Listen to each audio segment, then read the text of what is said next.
the scene that is going to happen in National Capital. A call of strike has been given for across the country for doctors. So not just in Delhi, but Uttar Pradesh, Haryana, Punjab, all these states are going to go on strike probably by today or by tomorrow, because these doctors have been demanding that there needs to be a Protection Act, because when it comes to these doctors, their life is in jeopardy. They have. This is CNN News 18 and Federal Bank Primetime Studio.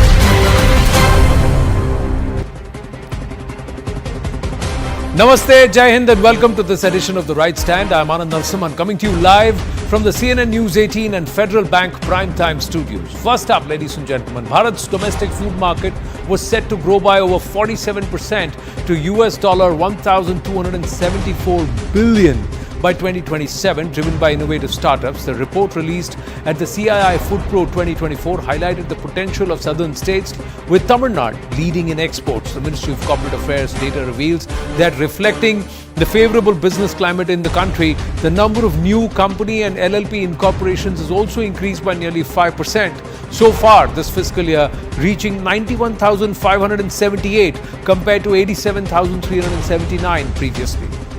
Fast-moving consumer goods and white goods makers are expecting a 40% growth in sales this festive season. Makers who witnessed a muted growth in H1 owing to general elections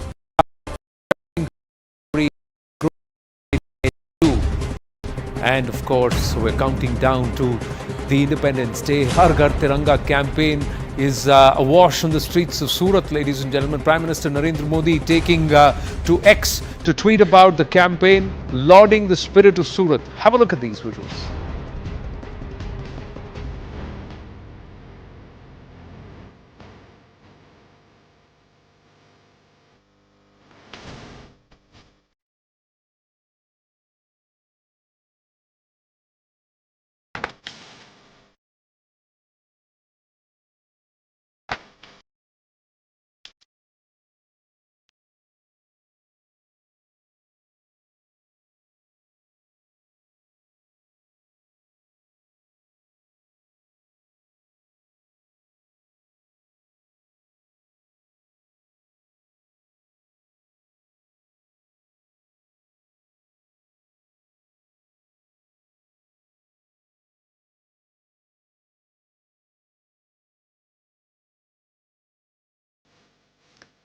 Vande Mataram, Har Ghar Tiranga is the thought process in every state, every district of the country.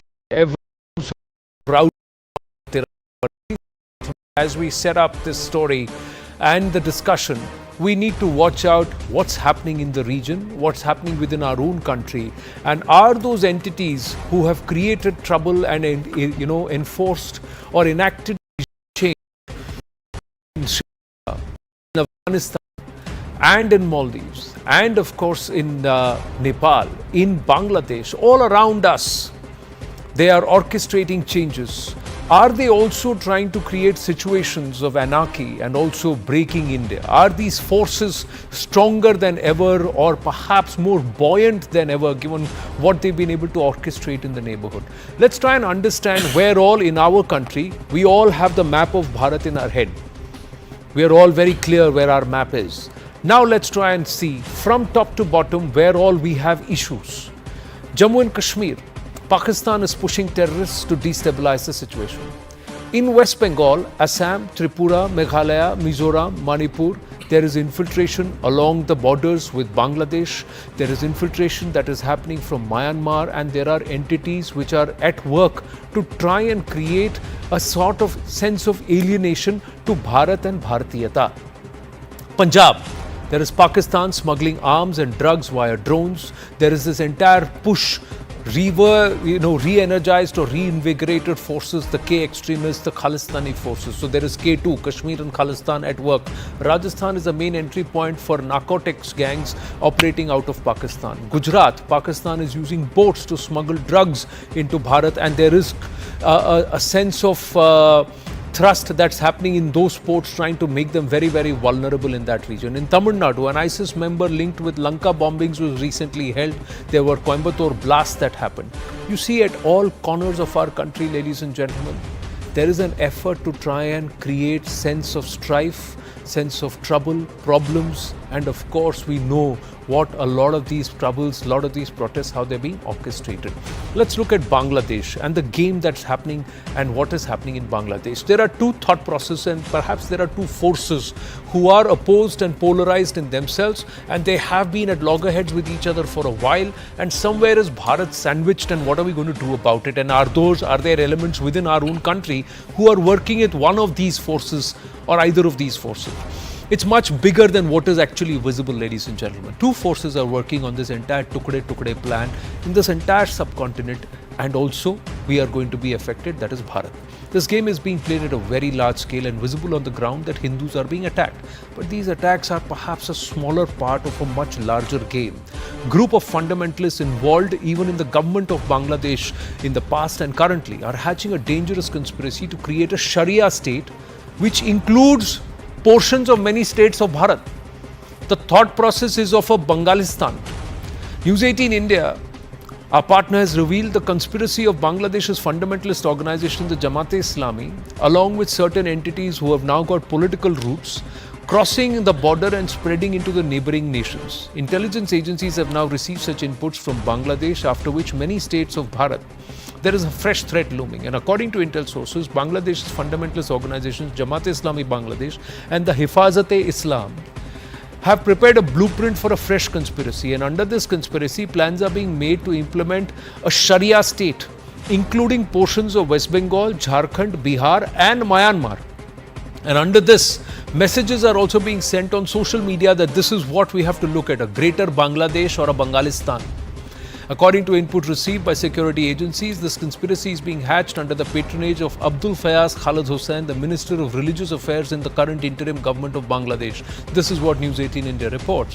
Amit Pandey has got us these details, where the radical agenda of Jamaat has also been named Greater Bangladesh. This conversation has happened. It's been spoken of in the past too, Greater Bangladesh, Bangalistan.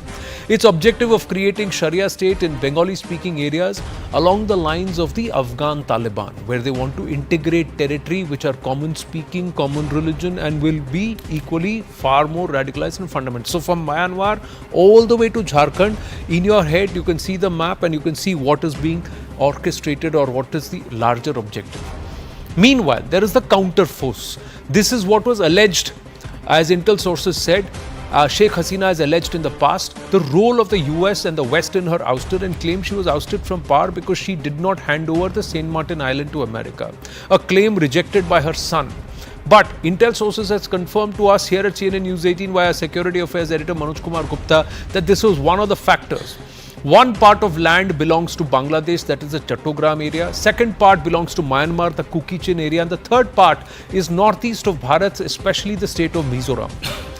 This is where the borders of Bharat-Myanmar meet near Bangladesh, form a triangular junction, and this is what is being claimed, that America wants to turn this into a Christian state by combining this part and create something like an East Timor.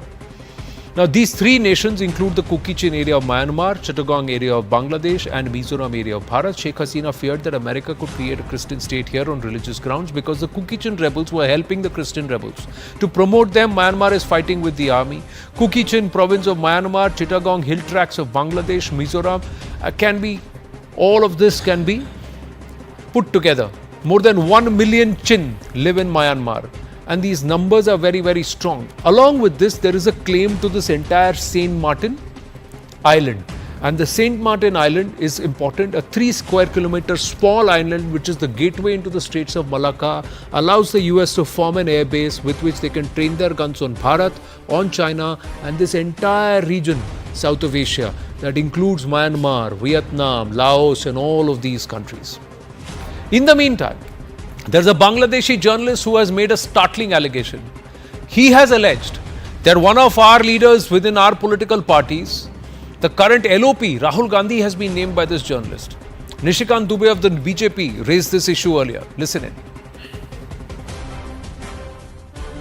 हमारे land पर कब्जा कर लिया, आदिवासी land पर, वो मैंने कर दिया। पाकुड़ में आदिवासी लड़कों के साथ मारपीट किया, वो हमने कर दिया। कल मैं पाकुड़ जा रहा हूँ और पाकुड़ में जो चारों घटनाएं हैं, चारों घटनाओं के जो विक्टिम हैं उन सबों से मैं मिलने के लिए जाऊँगा। जिस तरह से विदेशों में जाकर वो भारत के बारे में उल्टी पुल्टी बातें करते हैं, जिस तरह से एक फेक नैरेटिव चलाते हैं कि संविधान, जो उनकी दादी ने संविधान को बदला, उनके परदादा ने संविधान को बदला, वो संविधान बदलने की बात करते हैं, शेड्यूल कास्ट को भड़काने की बात करते हैं, अग्निवीर के मुद्दे पर जो है वो बेरोजगारों को भड़काने की, युवाओं को और सेना को जो है पॉलिटिसाइज करने का सवाल करते हैं। और हिडनबर्ग रिपोर्ट और इस तरह की रिपोर्ट जो कि भारत के पूरे इकोनॉमी को तासनस करने वाली है, जिस तरह के फेक नैरेटिव चलाते हैं, इस कारण से राहुल गांधी जी निशाने पर हैं। बांग्लादेश के पत्रकार ने एक बड़ा, पाकिस्तान के पत्रकार ने एक बड़ा खुलासा किया। सलाउद्दीन चौधरी ने जो है खुलासा किया है कि के रहमान से वो Salahuddin Chaudhary's claims made that Rahul Gandhi met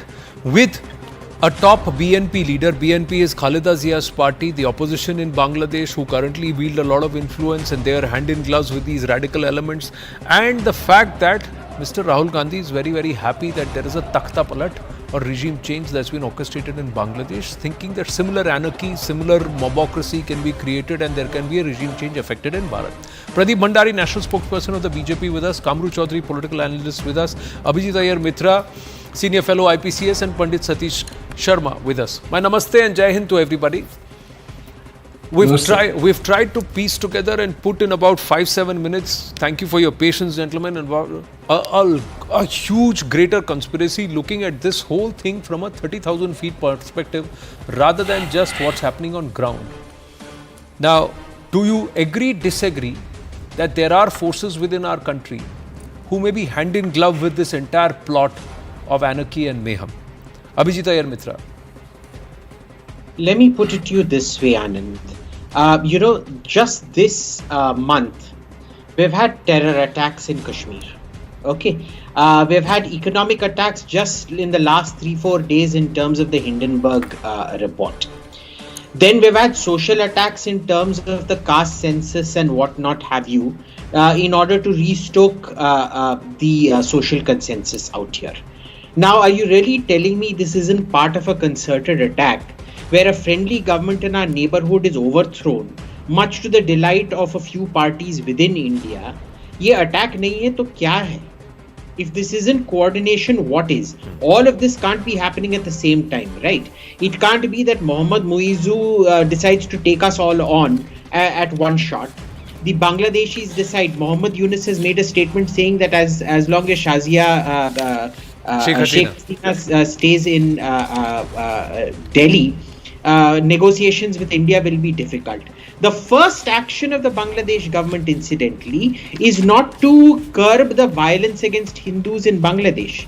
It is to set free people who are sentenced to death in Bangladesh for wanting to smuggle arms. A 10-truck convoy, including ministers, former ministers in the cabinet, the BNP Jamaat-e-Islami coalition cabinet, to set them free from death row, not just commuted to life, but to set them free from death row when they were trying to smuggle arms to Ulfa in India. If this isn't a concerted attack, what exactly is? If you see the headlines of the New York Times, the Washington Post, there was a survey that came out yesterday of all the 300 odd stories that the New York Times has done about India.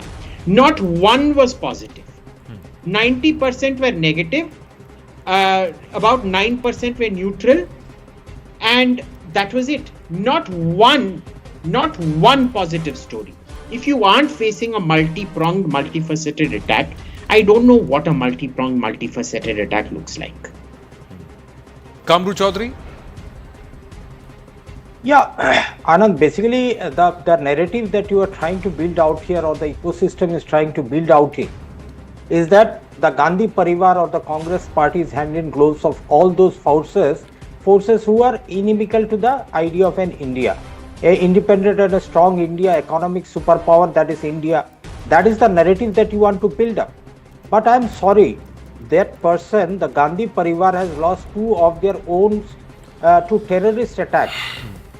It was Indira Gandhi which divided Pakistan into two, because we felt that there a hostile neighbor on our eastern border will be very much detrimental to the India's security interests. And mind you, the narrative of the Chin, of the Saint Martin Islands or America getting involved in creating a small country within our country, I doubt how far that will be a truth in that story. Because you see, the Naga insurgency movement started in 1949. The Mizo agitation was there in 1949. The Kuki Naga issue was much before even BJP party was born. The Kuki and the Meiteis in Manipur, the destabilizing factor in the entire Northeast India was much before anybody could even think of a conspiracy against India in those regions. No, but who looked the other way? No, but who looked the other way, Kamru Chaudhary? If this destabilizing factor was going on since 1947 till 2014, who was looking in that direction? Wasn't Manipur blanked out of the consciousness of the national consciousness? Where is the Mizo history? Is there any documented Mizo history now prevalent anywhere from more than 150 years old? No. What was the Mizo history from more than 150 years ago? I'm saying, sir, for the first 70 years of 60 years of our independence, what was done with the Northeast? If you say that this was going on for a while, then those who allowed it to go on, what did they do about it? So you knew that there was somebody working over time to try and break that entire portion disconnected from Bharat. No, that's the narrative that some of the people in India are trying to build up, Anant. I'm sorry, that's what I wanted to counter out here. So you believe... Wait. You need to understand the history of the Northeast, even commenting very vaguely on the entire topic and linking the Congress party to the entire issues that are plaguing us. In fact, we cannot be an ostrich with our head buried in the sand when we say that our foreign policy is so good that almost all the countries surrounding us, even Nepal, Bhutan, Bangladesh, Myanmar, Maldives, a tiny island like Maldives, Sri Lanka, we have got a hostility in the Western Front that I'm not so even in the 90s, what was the story? In the 90s, what was the story? Please tell me. Since you brought about history, in the 90s, what was our history with Bangladesh, sir? Was the BJP in power when we fought those 3 wars with Pakistan? Was the BJP in power when the Chinese walked into India in 1962? Was the BJP in power when a former foreign secretary wrote out a report that almost 640 square kilometers of Bharat's land has been ceded? Was the BJP in power when not a blade of grass grows there and all of Aksai Chin was ceded, sir? My question to you then, sir, is who are these entities who allowed all of this to happen? Be it Ladakh, be it the Northeast. Was the BJP ever in power in the Northeast or was it the Congress party? No, did I say anything that the BJP or the Congress party was responsible for all this happening to the India's borders? I never said that. I said the way the narrative is being built and said that the entire blame should be taken by the Congress party and Rahul Gandhi and the leadership of the party. That's a fake narrative that is being built. We have been troubled since our independence on all fronts. We entered into an agreement in 1985, the Assam Accord. We entered a Mizo Accord. There were plenty of accords that we did in the Northeast. Even this government tried to do away with the insurgency in Kashmir by taking away the 370 or 35A. That's fine with everybody. But the point here is that, Anand, a fake pseudo-nationalism narrative coupled with a lethal mix of Hindutva, that is prevalent in India. My simple point, Kamru Chaudhary, Hindutva is for everybody who's from Hindustan, sir. Let's accept it.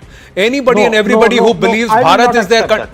Anybody and everybody. Sir, I'm just saying, you may not accept. You may have your own opinion, correct. But I will not accept. Correct. So what I'm trying to tell you, one minute, Kamruji, 1 minute. Yes. Please hear me out. I'm just saying, sir, here I sit as a Hindustani, as a citizen who believes being a Hindustani, being a Hindutva. Hindutva or Hinduness is anybody and everybody who's part of Hindus. That's my definition. 1 minute, sir. That's my definition. Your definition. That's my definition. That is the same definition as Vinayak Damodar Savarkar or Veer Savarkar.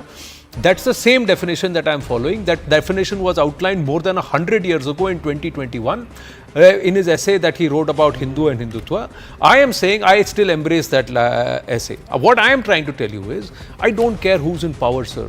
I care that this country's map should not be redrawn and this country should not have to worry about it being broken into chips, being salami sliced left, right and center from all corners and all of us not bothering about it. My point is, sir, nobody should revel in a regime change which has happened by force on a democratically elected government. And if there is an allegation and accusation being made that somebody is reveling कि अरे यहाँ पलट गया हमको भी chance मिलेगा, then we are living in very dangerous times and we don't want such leaders to be leading our country. Pradeep Bhandari, Yes, Kamrucha, 1 minute. Just 10 seconds if you allow me. Ji. You know the narrative that is there. When our farmers were agitating in near Delhi border, they were called Khalistan. No, sir, they were not. Again, very respectfully, I would request you not to twist statements, sir. What was said is that there are elements within the farmers' protests who are corrupting the farmers' protests because they are Khalistani elements, and Khalistani elements, no sir, Khalistani elements have infiltrated the farmers' protests. CAA agitation against the draconian discriminatory law was there. What did this again shifting goalposts? CAA, sir, touch your heart and tell me that those who are sitting at Shaheen Bagh, 60% of them were Rohingya and Bangladeshi, sir. That's the reality. That's the point. No, so how are they sitting there? Will you take your statement back if you prove one single Bangladeshi out there on the Shaheen Bagh protest? One single Can Bangladeshi? you prove me? Sir, Otherwise, can you prove me that they were not there? Sir? Can you prove Yes, me that they were not there? I can prove. Yes, of Sir, course. these are intelligence reports that I am have a claiming challenge. that there were a lot of Rohingya, Bangladeshi women. There were a lot of people who were sitting there in that statement. My other point is, sir, every Hindustani was asked to show their kagas. They are ready to show their kagas for PM Awas Yojana. They are ready to show their kagas for Ujjwala Yojana. They are ready to show their kagas for everything that they want to take out of the government. But the government says, show me that you are an Indian citizen so that I can give you the benefit. They will say, kagas nahi dikhayenge. What kind of an argument? But who are the people who are reveling that, oh, this is all happening? Fantastic, this is happening. Were there people who are doing that? Is that dangerous? Pradeep Bhandari. Kamru Chaudhary. Yeah, Pradeep Bhandari. Yeah. Bangladeshis, Kamru, Rohingyas is a Okay, lie. now please yield, sir. Kamruji, I was listening to you for the past 3.5 minutes, and thank you so much, Anand, for having me. Anand, see, at the essence of any anarchy is political patronage, and the Congress party believes in economic anarchy and anarchy on the streets, and I will prove to you. He was speaking about the anti-CA riots. After the anti-CA slogans were raised on the roads of Delhi, there were Delhi riots, about which Delhi High Court has categorically commented that it was a pre-planned conspiracy, and there are terrorists who are terror accused who are right now behind bars under UAPA. So let's not normalize that. Now let me throw to you a simple point, Anand. And what happened in the last 48 to 72 hours, which Abhijit Iyer was speaking about? Rahul Gandhi tried to latch on to a report by a short seller which is discredited. He denied what the Supreme Court said about the short seller, and he said in his 2-minute odd statement at 45th second that Indian people of India, the small and medium investors, should not invest in the Indian stock market because their money is not safe. Now, at the core of any anarchy is creating economic and financial panic. What was the result of all of this? The Indian investors rejected Rahul Gandhi's claim, and the Indian investors completely shun off that claim.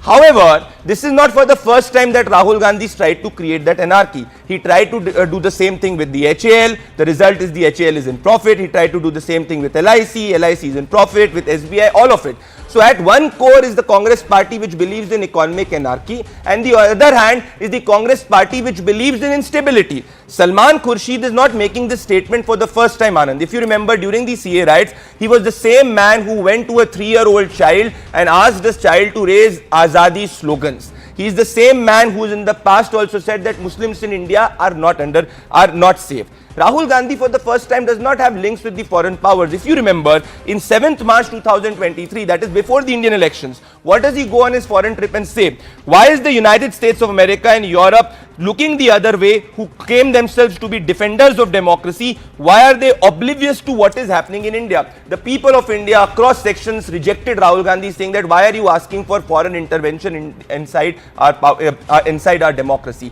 So yes, I do agree with you that there is a tangible threat, that there is a political party like the Congress party which is so eager to come to power that it can tie up with anti-India forces. It has done it in the past. This is the famous picture of Rahul Gandhi when he had gone to JNU, where the slogans of Tukde Tukde were raised. So my question, my proposition here is that I agree with the concern of Rahul. I agree with the just 10 seconds I will take, Anand. I agree with the concern of Abhijit. The government is completely cognizant of it, but it's just not Rahul Gandhi. My worry is, and in fact that is what we are here debating, that Rahul Gandhi is a front who's been used by foreign powers in order to peddle their own agenda, who has links with likes of George Soros, and this is where he is also under the radar. One minute, Pradeep Bhandari, 1 minute. Yeah. Mr. Rahul Gandhi has every right to go to any campus and everywhere that he wants to go.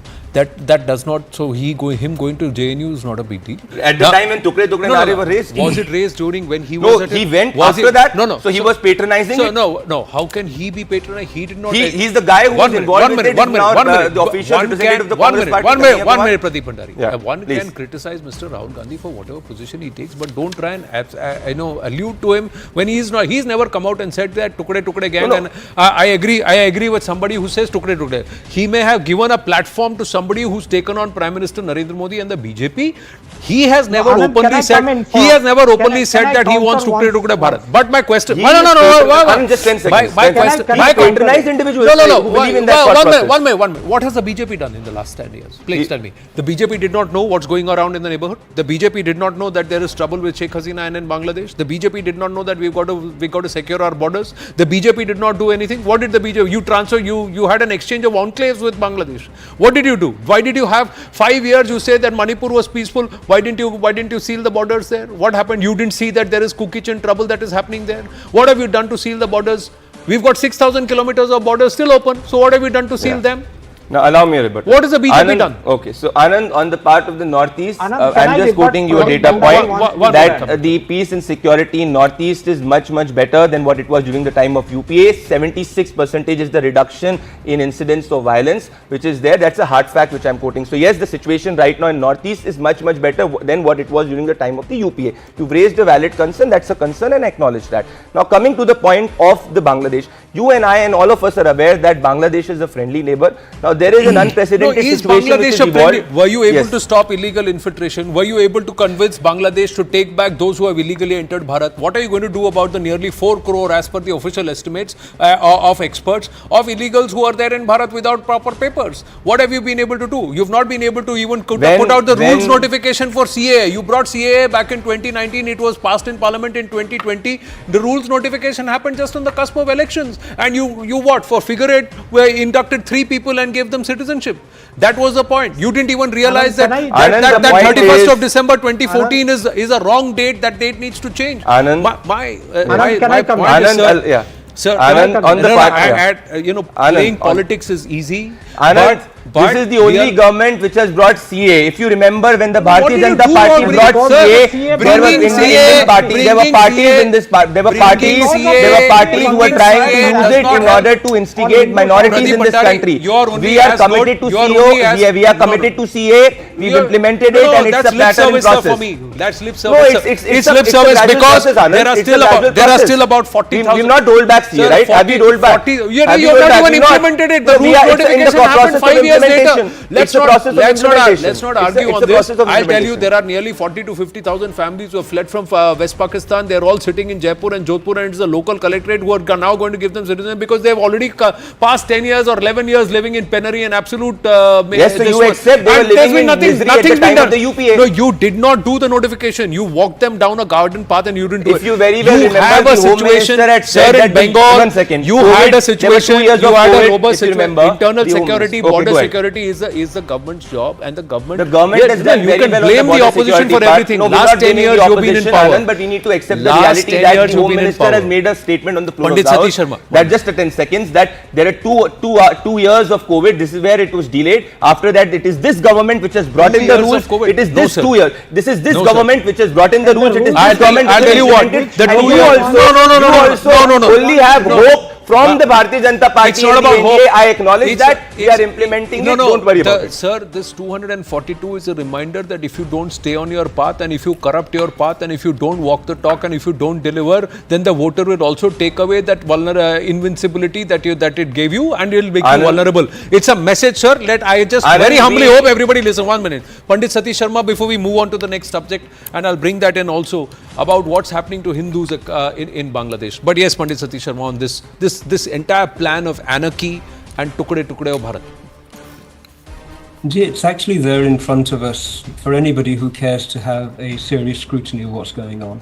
At a civilizational level, Bharat has been losing land, people and resources since 1206. We've never had a government of the indigenous people since the 1200s. And that is not something that the outside world is going to be happy with. We can have our little parochial disputes and find lots of micro conflict areas, but without taking into account the macro situation, I think we waste energy, time, and come to no conclusion. Absolutely what's happened in Bangladesh is to the advantage of those forces that want Bharat to be broken. That is indisputable. Just go and ask the Hindus of Bangladesh whether civilizationally they feel it's been an improvement or a detriment. And I think the answer will be crystal clear. The civilizational model that we have is an open and direct threat to the manner in which the West has established its hegemony. And we're seeing the lines cracking, we're seeing cracks appearing in the wall, as in the United Kingdom people are saying, well actually, the government doesn't work for us. All the money that seems to be made is going on wars which do not benefit us. Where does the benefit of the Iraq war, whereby the British monarchy secured some 400 million tons of gold and I don't know how many billion barrels of oil, that didn't filter down to the British people. And so the British people are saying, we are being ruled by cabals who play a political game on a global scale, and we are the last to benefit. In that scenario, what is being done to Bharat? Bharat is a threat to the existing hegemony. This is absolutely crystal clear. The moment Africa walked in to the G20, that was a Bharat masterstroke. It opened the way for the whole of the African voice to suddenly say, we too have arrived. That was an alarm bell for the West. It suddenly thought, what is our slave resource pool is now going to talk back. Okay. So the biggest challenge that we do have, though, is within our own home. We are trying to expel those people who are ideologically determined to act as arsonists for our own home, whilst at the same time trying to fend off arsonists outside of our borders. Yeah. And anybody who is feeling that actually they have a better vision, I would love to see them step forward. One thing that I've noticed is that whenever the West decides to balkanize an area, the first thing they do is demonize and vilify the leadership and the people. And for how long has the Bharatiya Janata Party been vilified and demonized? It's been going on ever since they first appeared on the scene, right the way from Goda, the BBC documentaries, the New York Times. Yes. That is the first stage. When you delegitimize somebody's right to exist, what you're doing is laying the ground for you to intervene and destroy them, because then the majority of people will say, well, actually, to kya hua? What loss is it to all of us? Yeah. They were bad people anyway. And if we can't see that this is already being played out against us on a very advanced level, and we resort to being, shall we say, micro-confused about the local conflicts, we're going to have a difficult time. True.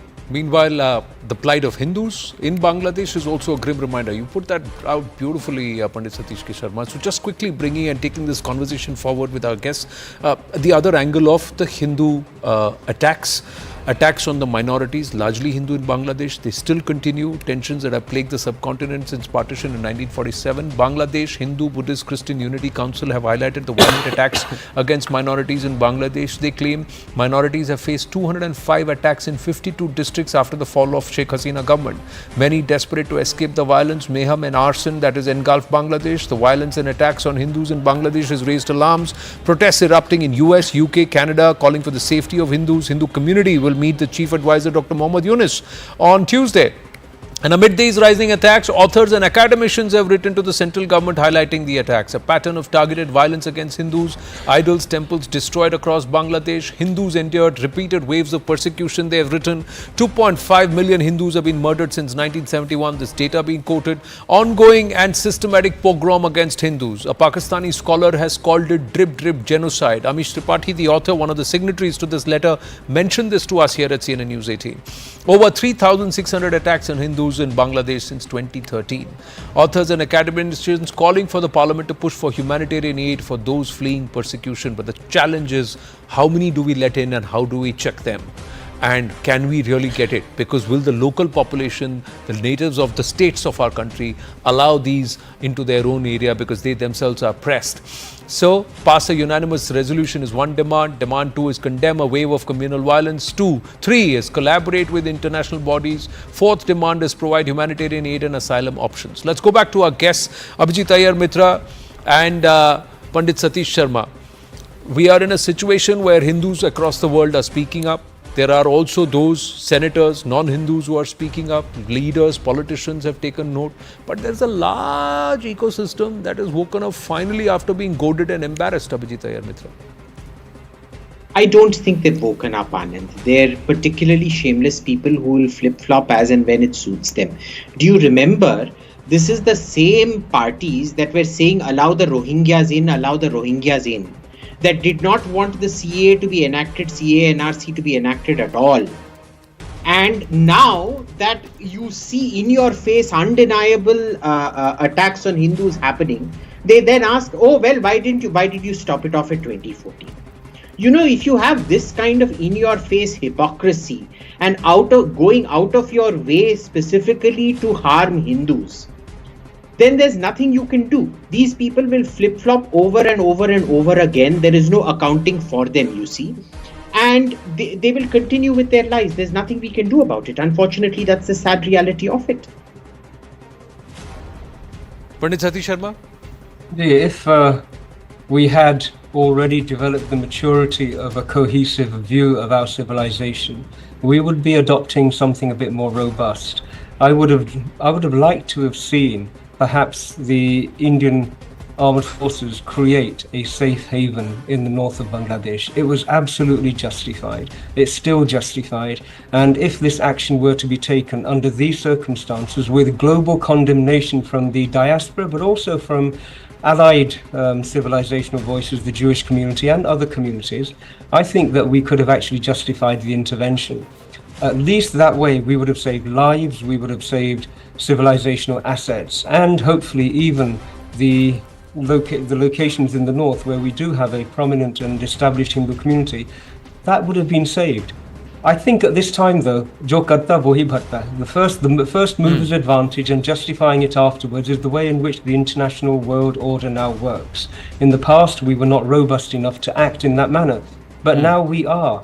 You know, one of the things that I'm so impressed with is that whenever the West seeks to destroy somebody, first it takes the moral high ground, and from the moral high ground creates a consensus and then destroys them. This is a toolkit they've used all the time, whether it's Iraq, now it's currently Iran, and they've tried it against Bharat for a long period of time.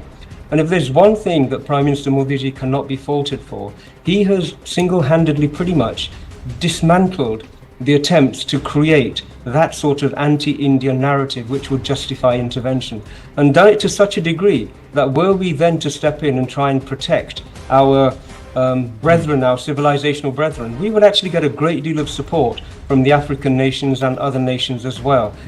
I'm sure there are other considerations involved, but I think that had we been robust in the response, we could have actually justified it. The interesting part, somebody's just mentioned that to me, that a large number of these people who are fleeing Bangladesh and those who've been persecuted there, they're all Namashudras. They are the Matua community, largely who are in Bengal, they're referred to as the Matua community. Namashudras are SCs, scheduled castes and scheduled tribes. Very, and they economically very backward in Bangladesh. The social indices of the minorities, largely Hindus in Bangladesh, is appalling. And look at the situation and look at the way they've been tormented. A Pakistani scholar, like I said, had called this drip genocide, that over decades this is what will happen. And you see it in Pakistan and in Bangladesh, how the minority population numbers are only shrinking by the years, by the decade. Contrast that to Bharat, where the minority numbers have only swelled, and we are very proud of that, because this is what the true expression of freedom is. This whole narrative of minority khatre mein, any minority, Musalman, Sikh, Jain, Baudh, Parsi, whoever, khatre mein in India, Isai, is so false, is so fallacious, Kamru Chaudhary. Yeah, another very important question regarding the geopolitical situation in the entire South Asia, rather I will say. But you must understand, when in 1947, Lord Radcliffe, he drew the boundary line between India and East Pakistan as of then. then it was the then Chief Minister of Assam, Gopinath Bordoloi. He did not want the Bengali dominated areas of the Barak Valley or then erstwhile Surma Valley to be included into the Indian Union. And that image of a Bengalis as a low life still continues in the mainstream of many people. I am not quoting anybody out here, many people. And the result, what is there? Thousands have been lined up in the border for the last few days, wanting to come to India. And do you know, we all know Bangladesh was a fundamentalist nation from beginning. Every regime change happened, the minorities were attacked in Bangladesh out there. Even this time also, when a big vacuum was created in Bangladesh, the atrocities on Awami League as well as the Hindus and other minorities happened in Bangladesh. But do you know the most important reason for this was why are the Matua communities wanting to come to India? It's because of the irresponsible Citizenship Amendment Act, through which 1.5 crore Hindus living in Bangladesh are in the line of fire of the fundamentalists in Bangladesh. The message on the streets and the villages of Bangladesh is, India is giving you citizenship, so please vacate Bangladesh. That is a very triggering statement that is going on in Bangladesh. So you are justifying their fundamentalism. You are justifying their fundamentalism. No, please tell. He's justified the killing of the Hindus. Extraordinary. He is intellectually justified the killing of Hindus in Bangladesh and other minorities for being minorities in Bangladesh. This is exactly how they whitewash the crime. Let me finish first. I know I have triggered many with this statement, but it's a cruel fact. I'm reminded. You counter me. I know. Wait, one thing. The two states that are going to be most affected because of this influx, if it happens, of the Mathuas or the other Hindus in Bangladesh to India happens, is going to be Assam and West Bengal. Why don't you in the same way then say, why don't you in the same way, one minute, Kamru Chaudhary, I have a very small request. All that you have said is quite unpalatable, sir, and it comes from a very a thought process that many would question. But let me ask you, in that same way, why don't you say that every single Bangladeshi Muslim is a fundamentalist and should never be allowed in Bharat, and CAA should never be applicable to any Muslim from the neighboring Islamic republics? You know what my statement is on your question? Will you say it, sir? Let me tell you. Any Bangladeshis, be it from 1994, where 17,000 Bangladeshi Muslims have been identified in Jharkhand, but still not deported. Will you say it? Will you say it that the CAA should never be applicable to any Muslim from the neighboring Islamic republics or Islamic states? 100%. India is not a dharamshala. No. India is not a dharamshala. So clearly, sir. So those who sat there to say Kagaz nahi dikhayenge and CAA and NRC. You agree they were wrong. You are agreed. I'm an Indian. I'm an Indian. Sir, every Indian should say this, sir. They should not play this dangerous game. I will not accept any Bangladeshi, whether it's No. Don't say any Bangladeshi. You just now said that the Islamic groups and Islamists are fundamentalists and they hate minorities and they will continue to trouble them. So then say in that way that not a single Bangladeshi Pakistani Muslim should ever be allowed in Bharat to seek refuge under CA, and it should never be accepted. Yes, Pradeep Bhandari. He on your debate has justified the religious persecution of the Hindus and the other minorities in Bangladesh. This is exactly their thought process, which is the Tukde Tukde thought process, which is where they speak about minorities, but when the minorities are Hindus, Buddhists and all, that is where they justify religious persecution. And this is where I related to their statements of allowing the Rohingyas. This is where their famous leader Digvijay Singh, who on September 27, 2017 attacks the government when saying that why are you not allowing the Rohingyas? So the issue and the principle and the essence, Anand, is that when you have a political party who for 60 years looked as Hindus as second-class citizens, did not give them the rights that they deserved, did not get in a CA, and when we get CA, when we talk about where there should be cross-party unanimity in what is happening in Bangladesh, this is the thought process, which is the Tukde Tukde thought process, which is extremely evil, which you've been fighting on your panel. He just justified religious persecution of Hindus in Bangladesh. It is sad, it is evil, it is inhuman. Where are you going to keep them? Not in Assam. It's not about where are you going to keep them. You didn't ever ask this question about Rohingyas. You didn't say. Can I take a 10 seconds for just Anand? They speak about the SCs, they speak about the SCs. Now, why are they not speaking when the SCs are the persecuted? I'll tell you why. Because even in Jammu and Kashmir, when they had Article 370 implemented for 70 years, you know, an SC person could not get a government job in Jammu and Kashmir, and they did not raise it. They've always done injustice to the SCs. What can you expect from them? I expected cross-party unanimity on your panel, or at least expecting that the Hindus in Bangladesh and other minorities are religiously persecuted. But he justified it. Here is the thing. One minute. Abhijit Iyer Mitra, you've been listening to this. Now, isn't this the classic game? Those who espouse a lot of hamdardi for what's happening in Palestine, in Gaza, this is the response when it comes to it's a non-Muslim cause. This we know before itself, Anand. You know, Kamru hasn't met a jihadist that he didn't like, a jihadist cause he didn't like. But let's leave that aside. He says CAA is encouraging all the neighboring countries to send them over. Bangladesh at the time of independence was 21% Hindu. Now it is 9% Hindu. Why do you forget 1971? Why are you over? He didn't interrupt you, no, Kamru Chaudhary. Why he didn't interrupt you, Kamru Chaudhary. Listen to him, please. Let him make his point. Let him make his point. Don't heckle him. He didn't heckle you. Don't heckle him. 11% decline in population without any CA. Where did that population go? Do you know when Idi Amin was persecuting all the Indians in Uganda, and there was general persecution in the Tanzania, Kenya area as well, Nehru didn't want to touch them. He didn't want them to come back at all. They all had to go off to Britain, which is why Rishi Sunak's parents had to move from Kenya, and Preeti Patel's parents were kicked out of Uganda. At that time, the Congress didn't want to touch them. Suddenly 71 happens when it shoots them. Yes, please, everyone come in. Okay, and let's not remember those 10 million people were Hindus. There were lots of Muslims in there as well. Possibly the majority were Muslim out there. So as long as they could train a guerrilla army and send it back, they were perfectly fine with it. Incidentally, people don't realize this. It was the training of the Mukti Bahini that ultimately caused the Naxals, because all the arms we supplied them refracted back in here. Right. Where was Dharamshala narrative of the Congress when we gave all the Jaffna Tamils refuge? Us time ye muh nahi khol rahe the. So what? Rajiv Gandhi was violating Congress policy. Indira Gandhi was violating Congress policy by letting all those refugees in. Tab Dharamshala tha desh, ab Dharamshala nahi hai. No, Can I reply? It's a very sad state of affairs in terms of just for politics. You are going to really twist and turn your own points of view and throw logic out of the window. The fact of the matter is, ladies and gentlemen, we have a challenge at our hands. We need to have a firm policy and we need to be steadfast in it, irrespective of who's in government. Because governance is a responsibility for everybody, and you cannot compromise on Bharatiyata, Bharat, and the interest of every Bharatiya. That this is something which is non-compromisable, non-negotiable. Let's hope good sense prevails across the board. Thank you very much, gentlemen. I've got to wind up on that note. We're going to take a very, very short break. When we come back, the Pune ISIS module, the details. Stay with us.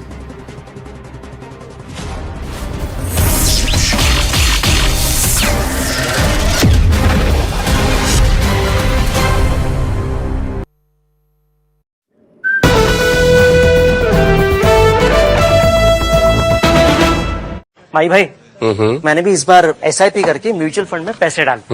तो मुझे ये जानना था कि KYC का चक्कर क्या है। म्यूचुअल फंड सही है .com या अपने म्यूचुअल फंड की वेबसाइट पे जाओ, पैन नंबर डालो और सिर्फ इतना देखो कि तुम्हारा KYC स्टेटस रजिस्टर्ड है या वैलिडेटेड। रजिस्टर्ड हो तो आधार और पैन कार्ड के साथ अपना KYC वैलिडेट करो, जरूरी है और ज्यादा वक्त भी नहीं लगता। और वैलिडेटेड हो तो सही है। सही है माई भाई, अब तक इन्वेस्ट किया ना हो तो KYC कर लो और मैदान में उतरो। सही है। म्यूचुअल फंड निवेश बाजार जोखिमों के अधीन है। योजना से जुड़े सभी दस्तावेजों को ध्यान से पढ़ें।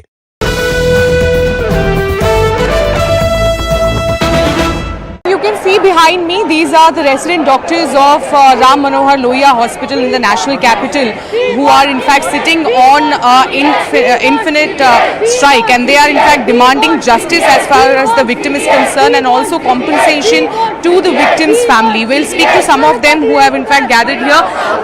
With what demand are you sitting on? Our first demand is that we likely to bring a focus of people on this situation. This case is not less than an Nirbhaya case that we had in Delhi. So I want to everyone, society and governments, focus on this case And along with this, we want a focus on the crime which are occurring against the doctors. We don't feel secure in our hospital campus. There are almost 4 to 5 incidences of FIR launched against the doctors. There are incidents of gunshot in GTP hospital last month, and there's many incidents of violences increasing day by day against doctors. One accused in the case has been arrested, but that is not enough, is what you're saying. On the case, we want to say we want a CBI inquiry, because as the case has started, there was a psychotic problem angle of the case. So the administration of the hospital tried to save the actual culprits. So we want a CBI inquiry for the case. What are the demands? Because this is not the first time that the doctors are sitting on strike. There have been Protection Act that you always wanted. With what more demands are you sitting with? First of all, we want that the investigation should be thorough. It should be done by CBI, because there are what we are getting from our people from our fraternity, that the facts are being hidden. The people are trying to hide the person who has actually committed, and they are trying to scapegoat some other person. So we want that the investigation should be thorough, and it should be clear and should be evident to everyone.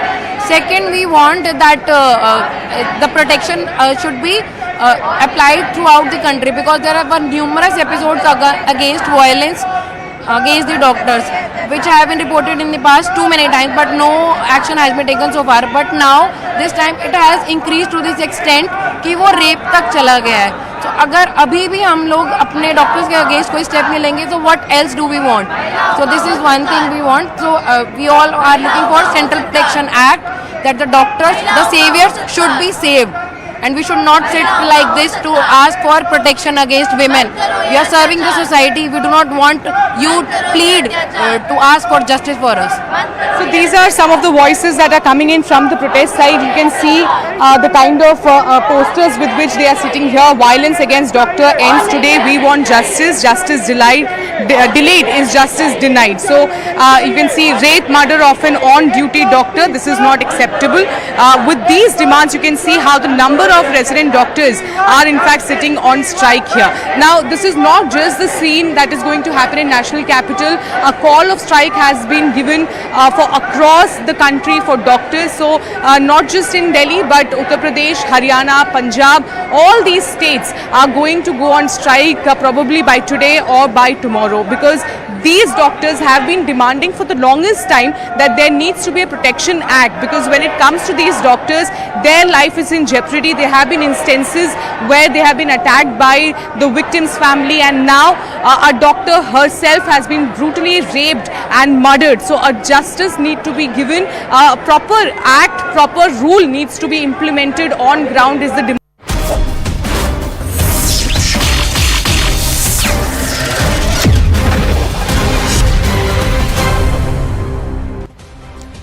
It's a big breakthrough in the Pune ISIS module, ladies and gentlemen. Delhi Police Special Cell and the NIA has actually arrested an IED or an explosive device arrest expert and a close associate of the most wanted terror suspect Shahnawaz Alam, Rizwan Ali. That's his picture. He's a wanted terrorist with alleged ISIS connections, and this is just days ahead of the Independence Day celebrations in the national capital. Rizwan was part of the Pune module of ISIS and had been absconding and had a 3 lakh rupee bounty on his head placed by the National Investigation Agency. The NIA claimed that they were involved in an ISIS conspiracy to carry out attacks in Maharashtra, Gujarat and other parts of Bharat, including IED training and raising terror funds. Rizwan Ali's arrest is a major breakthrough in this entire ISIS crackdown by the agencies. He's supposed to be very close to Shahnawaz Alam, and both are part of a major ISIS global ISIS conspiracy. Rizwan was trained under Shahnawaz, who's a hardcore ISIS or a member of the Daesh. He was an expert in recruitment, fabrication and explosives, and also making improvised explosive devices or IEDs. He's also an expert in raising funds through its Borivali Padga module. Rizwan and Shahnawaz shifted to Delhi to find out a hideout for arms and ammunition in the Western Ghats. They are also wanted to conduct large-scale training and other ISIS activities. Rizwan and Shahnawaz conducted recce of several places which were crowded and also VIP routes, and planting of IED and target killings. They recceed all of these possibilities too. They also made visits to Mumbai and also in Gujarat to see similar places to carry out tasks and conspired to carry out nationwide attacks. Let's also get you some of the interrogation details that we've accessed here. Courtesy our Security Affairs Editor Manoj Kumar Gupta. Both Rizwan and Shahnawaz started to learn ID making with the help of a handler and online classes. They did 3 dry runs in Rudraprayag in Uttarakhand, Nuh in Haryana, and also in one of the remote parts of Delhi. Rizwan and Shahnawaz started the job of Aksari, that is finding out hideouts and also targets. Shahnawaz was doing 2 things regularly, that is making IDs, and the second was recce.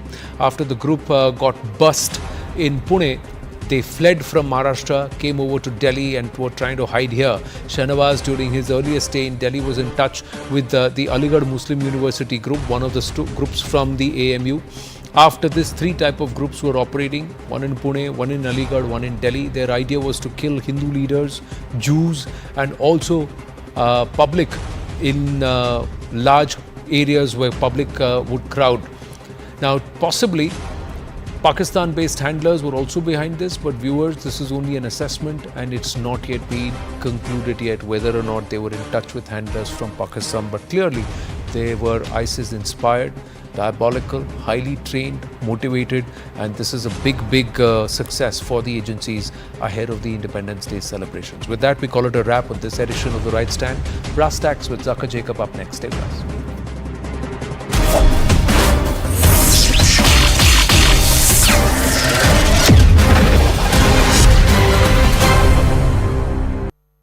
Co-powered by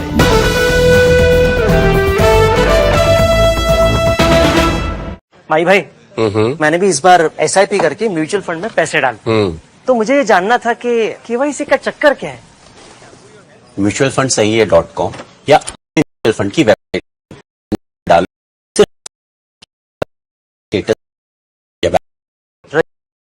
आधार और pan card के साथ अपना KYC validate करो, जरूरी है और ज्यादा वक्त भी नहीं लगता। और वैलिडेटेड हो तो सही है।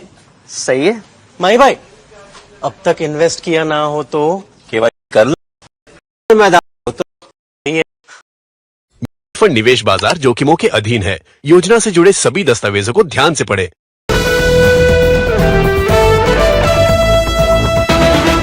You can see behind me, these are the resident doctors of Ram Manohar Lohia Hospital in the national capital, who are in fact sitting on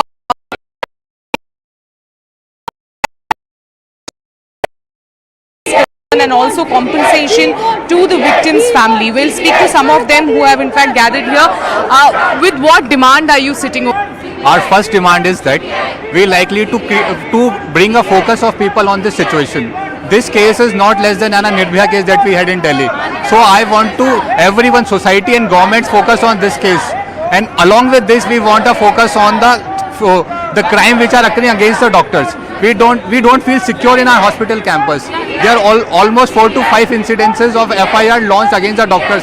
There are incidents of gunshot in hospital, and there's many incidents of violence is increasing day by day against doctors. So one accused in the case has been arrested.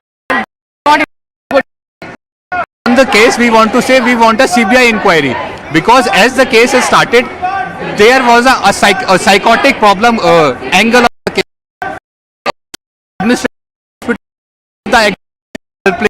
So we want a CBI inquiry for the case. What are the demands? Because this is not the first time that the doctors are sitting on strike. There have been Protection Act that you always wanted. With what more demands are you sitting? First of all, we want that the investigation should be thorough. It should be done by CBI, because there are what we are getting from our people from our fraternity, that the facts are being hidden. The people are trying to scapegoat some other person. So we want that the investigation should be thorough and it should be clear and should be evident to everyone. Second, we want that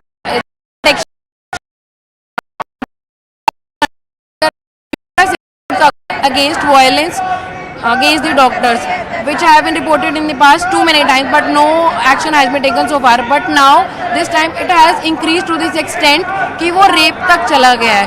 So अगर अभी भी हम लोग अपने doctors के against कोई step नहीं लेंगे, तो what else do we want? So this is one thing we want. So we all should and not sit like this to ask for protection against women.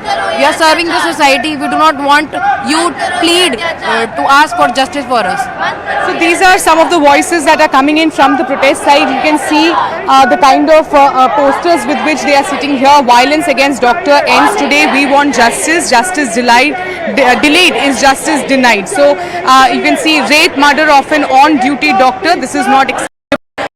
These you can see how doctors are in fact sitting on strike here. Now this is not just the scene that is going to happen in National Capital. A call of strike has been given for across the country for doctors. So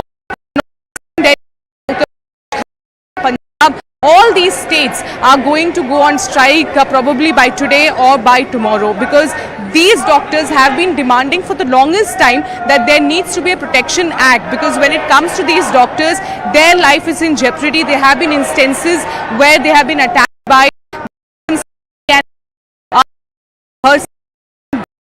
raped and murdered. So a justice need to be given, a proper act, proper rule needs to be implemented on ground is the demand with which these doctors in huge numbers are sitting at Ram Manohar Hospital.